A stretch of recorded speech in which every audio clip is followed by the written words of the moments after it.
Tout pousse à croire, si on en regarde depuis le début de l'année, que 2024 est l'année qui va nous faire lâcher les structures du mental.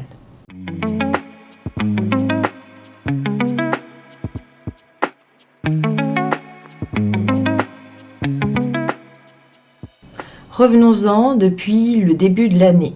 Revenons-en sur le parcours initiatique qui se passe depuis le début de l'année, ainsi vous comprendrez pourquoi aujourd'hui vous vous sentez peut-être aussi mal. Mais surtout, je vais répondre à cette fameuse question qu'on me pose à peu près 10 fois par jour en privé. Comment est-ce que je peux faire pour aller mieux avec ça ? Nous y répondrons après. Tout d'abord, si nous regardons depuis le début de l'année, il y a eu certains mouvements subtils qui ont fait remonter les peurs. On était face à nos peurs et c'était très déstabilisant.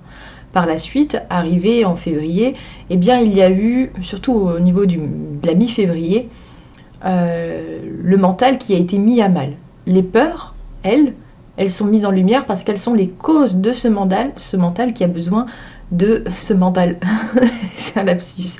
De ce mental qui a besoin de prédominer et de contrôler. Donc il y a une protection qui est mise en place avec le mental. Mais figurez-vous qu'il y avait encore quelque chose de plus profond que la peur. Et ce quelque chose de plus profond, vous êtes en train d'y être, vous êtes en train de le toucher. Tout simplement parce que la structure mentale qui était en place pour masquer ce quelque chose de profond est en train de s'effondrer. Ce qui veut dire qu'on n'a pas contrôle sur la situation.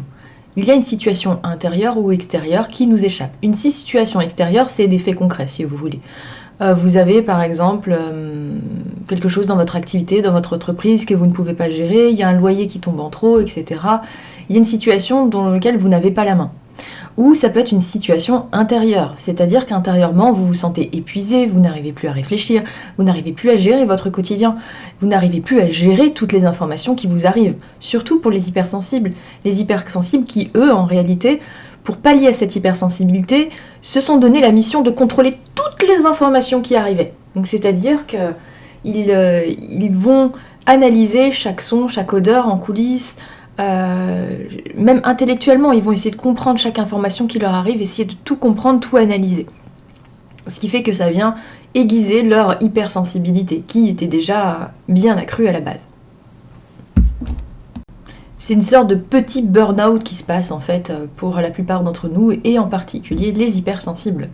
Tout simplement leur structure contrôlante qui a été mise en place pour pallier à ce que nous verrons, est en train de s'effondrer, et ce qui fait qu'ils sont obligés de faire face à leurs propres démons. Et c'est ce qui se passe pour vous. Et la peur, elle n'était là que pour vous faire reculer face à vos propres démons, si vous voulez.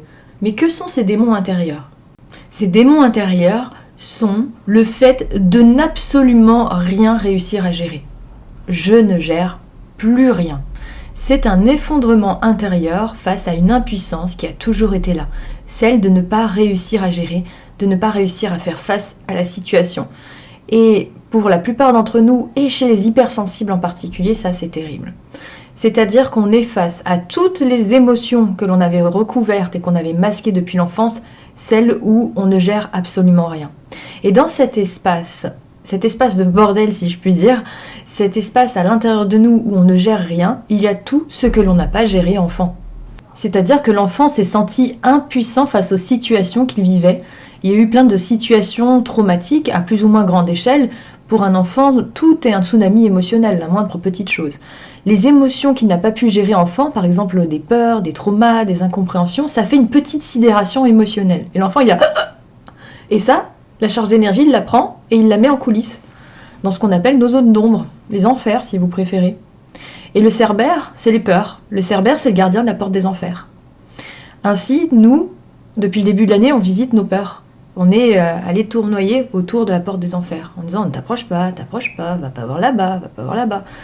Et le gardien qui nous empêchait d'accéder à cette porte, c'est le mental contrôlant, le fameux cerbère. Sauf qu'il s'effondre, il s'endort, si vous voulez, il gère absolument plus rien. Donc la porte, elle s'ouvre d'elle-même, et tous les petits prisonniers, les émotions, eh bien, elles sortent, les émotions de l'enfance. Aujourd'hui, pour un petit rien, si on n'arrive pas à payer notre facture, on ne gère pas.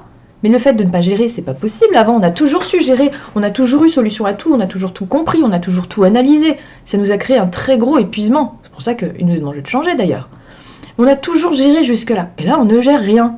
Donc quand on gère rien, eh ben, on est face à l'émotion de je gère rien, comme quand on était enfant qu'on ne savait pas gérer. Automatiquement, les petits prisonniers, toutes les émotions de l'enfance qu'on n'a pas pu gérer, elles sortent. On est face à nos propres démons. Donc, la porte des enfers, elle libère les démons. Mais en réalité, ces démons, ce ne sont que des anges déchus. C'est-à-dire que, revenons-en à l'enfant. L'enfant, quand il ne gère pas une émotion et qu'il rentre en sidération, eh bien, il y a l'émotion, c'est un bout de lui, teinté de l'émotion, qui se détache. C'est un bout de sa lumière qui se détache, en fait. Donc, il y a la suie noire, là, de l'émotion traumatique, mais dessous la suie noire, il y a un bout de notre âme, un bout de notre lumière. Et ce bout de notre lumière, il est gardé par nos peurs. Et donc, nous, en intégrant la charge émotionnelle de tout ce qu'on a refoulé, on réintègre notre lumière. Revenons-en à cette fameuse peur des enfers. Quand on ne sait pas gérer, les petits démons de « je gère rien du tout » ressortent. Et si on se laisse complètement traverser par ces petits démons, eh bien, ils retournent naturellement à la lumière, ils se transforment. Donc, ce qui est proposé quand vous ne gérez absolument rien, c'est d'accepter que vous ne gérez absolument rien. Laissez-vous traverser par la sensation que cela fait. Acceptez pleinement ce que vous vivez intérieurement. Oui, ça va faire des pleurs. Et des fois même, vous ne comprenez pas ce qui se passe. C'est-à-dire qu'il y a des pleurs qui se manifestent, vous n'êtes pas bien, vous avez envie de ne pas sortir du lit, vous êtes peut-être en dépression. Mais c'est normal parce qu'à l'intérieur de vous, il se passe tout ce qu'on vient d'évoquer. Laissez-vous traverser sans vouloir comprendre. Vivez pleinement, soyez pleinement avec vous dans cette sensation. Plus vous êtes présent à cette sensation, plus vous, adulte, vous accompagnez l'enfant qui est à l'intérieur. Ce ne sont que des sensations. Et vous allez voir qu'elles vont évoluer. Et que ça ne va pas durer. Combien de temps, je ne sais pas. Si vous dites combien de temps, c'est que vous êtes en train de contrôler tout simplement. Donc accepter ce qui est vécu, c'est un vrai cadeau qu'enfin ça puisse remonter.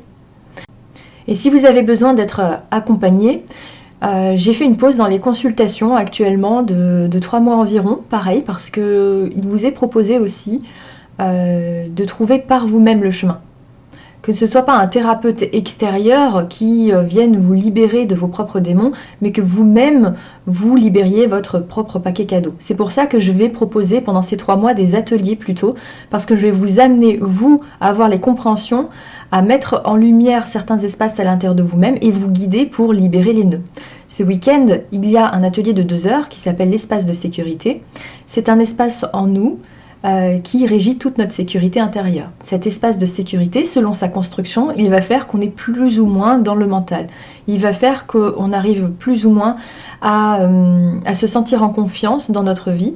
Et cet espace de sécurité, il va aussi venir régir notre capacité à faire circuler la vie à l'intérieur de nous, à nous sentir vivants, à notre capacité d'être aussi, à nous autoriser à nous incarner et être pleinement soi-même. Nous verrons quelles sont les problématiques de cet espace de sécurité. Je vous apprendrai, vous, à mettre en lumière votre propre espace de sécurité, établir un lien entre votre conscient et votre inconscient.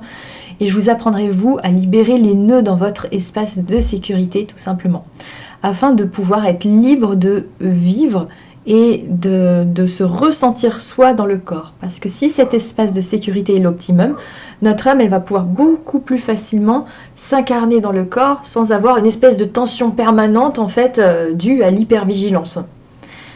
Le lien est dans le descriptif de cette vidéo et je vous dis à tout bientôt.